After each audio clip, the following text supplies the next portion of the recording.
Lucio, lepas! Entah bagian mana yang Angela sesali, tetap di luar lalu dihampiri makhluk entah apa tadi, atau masuk ke tenda Lucio, karena pada intinya dia sama-sama bertemu binatang buas yang memangsanya segera. Hanya saja ini versi binatang buas berwujud manusia. Kau yang datang padaku, Lucio berada tepat di atas, mengungkung dengan sorot mematikan. Aku hanya takut di luar. Harusnya kamu yang di luar. Kamu kan pria. Kau berani mengaturku. Bukan begitu. Lucio sakit. Wanita itu memejamkan matanya erat saat Lucio, hentikan. Kamu kesurupan vampir ya, Sakit. Angela terus mendorong dada Lucio, lalu tanpa sengaja dia mendorong bagian luka di lengan pria itu. Rasa sakit yang menyengat seperti listrik menjalar pasti dari lengan sampai kepala Lucio, hingga dia seketika menjauhkan kepalanya dari Angela. Hal itu menjadi kesempatan bagi Angela.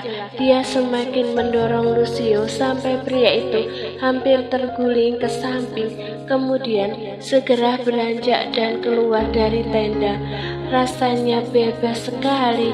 Nafas ini berada di luar ketimbang di dalam.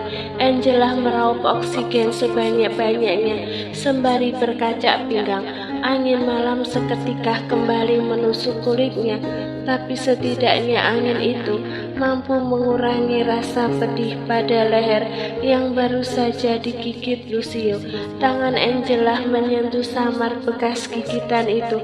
Ya ampun, sampai berdarah, ujarnya saat melihat ada noda merah di jarinya. Dia benar-benar titisan Dracula, vampir atau semacamnya. Mengerikan, gerutu Angela.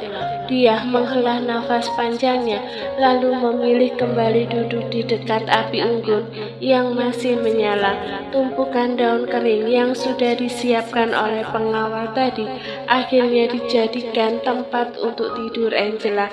Dia memejamkan matanya, mencoba tidak terusik dengan suara-suara gesekan di sekitar. Tidurlah Angela, supaya besok kamu lebih kuat menghadapi Lucio, gumamnya meringkuk, memeluk tubuhnya sendiri. Cahaya matahari menerpah langsung ke wajah Angela, memberi kehangatan dari tidur nyenyaknya yang sudah kedinginan sejak semalam. Cukup lama wanita itu masih menikmati mimpinya meski pagi sudah datang.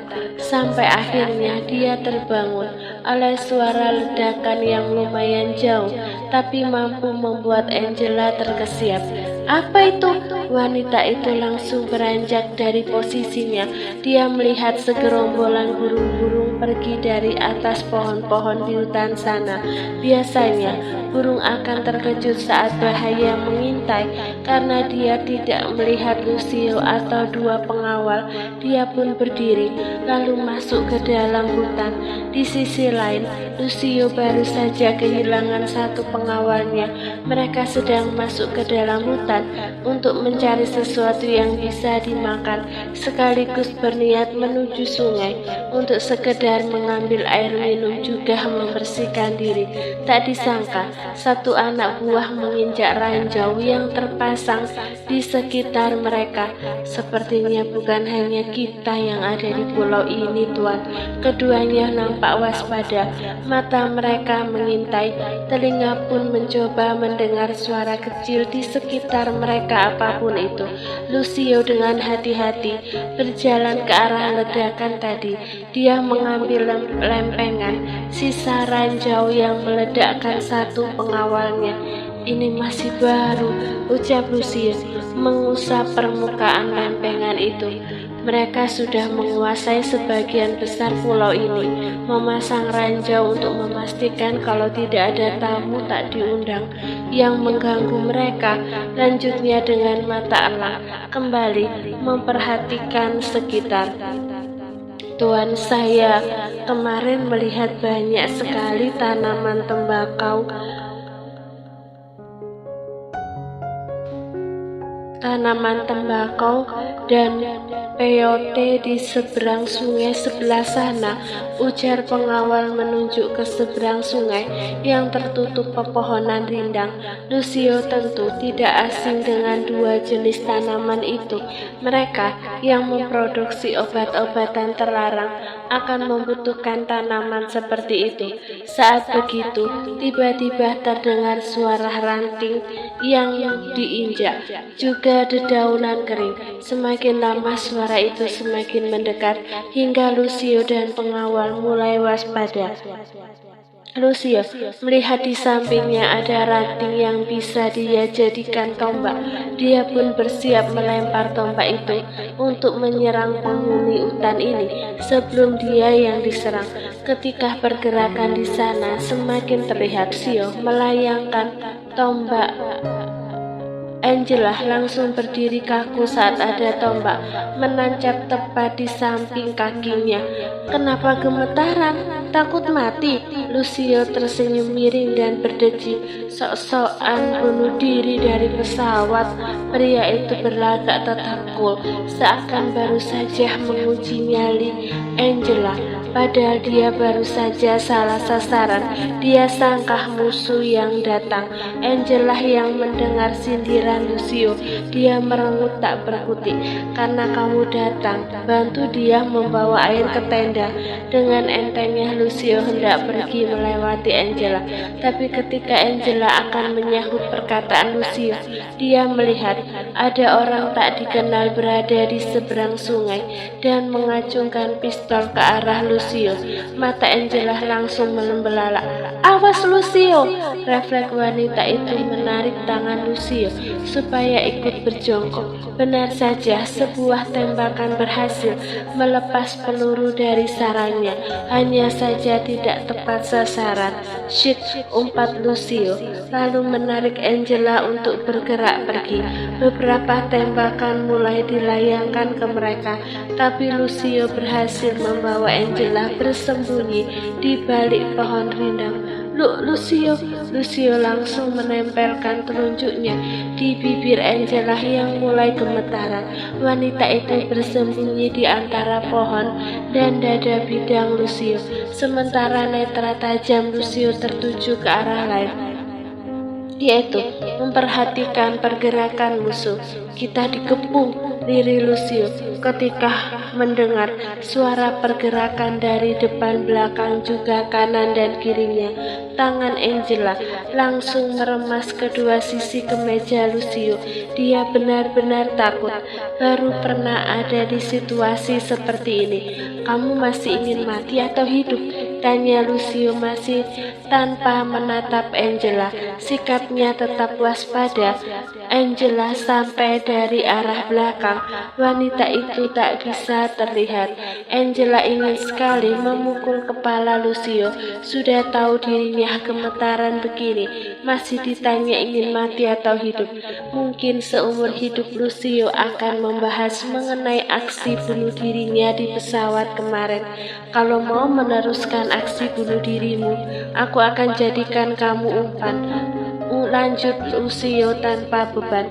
Kamu jahat sekali pada istri sendiri, gerutu Angela lirih. Posisi keduanya tidak bisa bertahan lama. Berlari pun sia-sia. Mereka ada di wilayah yang dijaga oleh orang-orang ilegal. Jangan bergerak, teriak seseorang dari belakang Lucio. Seketika orang-orang yang bersembunyi pun bermunculan mengacungkan senjata ke arah Lucio dan Angela bersamaan.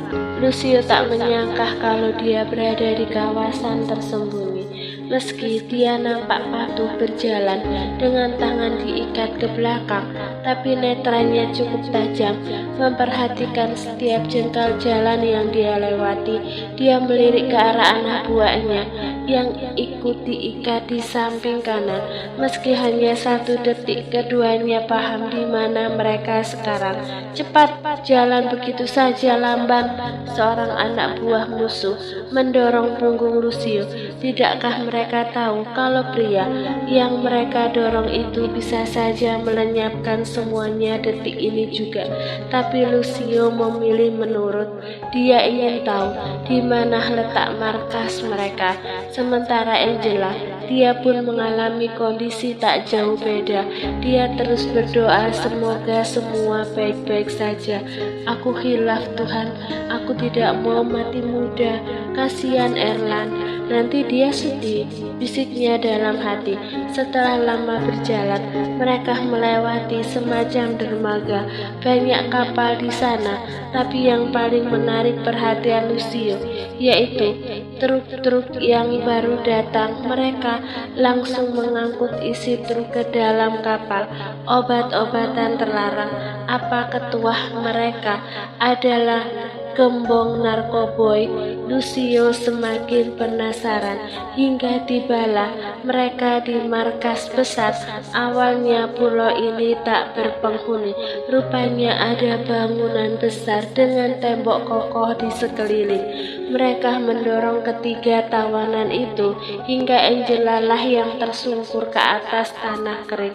Kasar banget sih, ketus Angela, lalu mendesis sakit di lututnya. Dia susah payah untuk bisa kembali berdiri karena tak ada yang menolong. Wow, sebuah kehormatan. Seorang pimpinan mafia datang ke wilayahku. Suara itu cukup menginterupsi mereka, termasuk Lucio. Seorang pria dengan tato naga di leher nampak berdiri penuh kuasa di antara dua pilar kokoh bangunan itu. Fredo Marsusius, orang yang selama ini Lucio cari, rupanya bersembunyi di pulau ini. Lucio tersenyum miring, lalu melihat sekitar.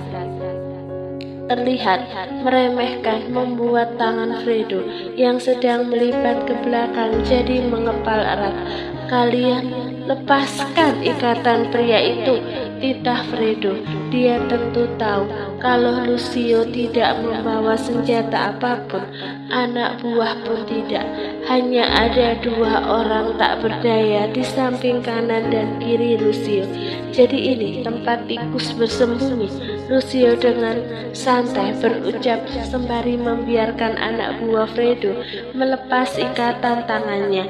Merasa dirinya disebut tikus, Fredo mendekat lalu memukul wajah Lucio.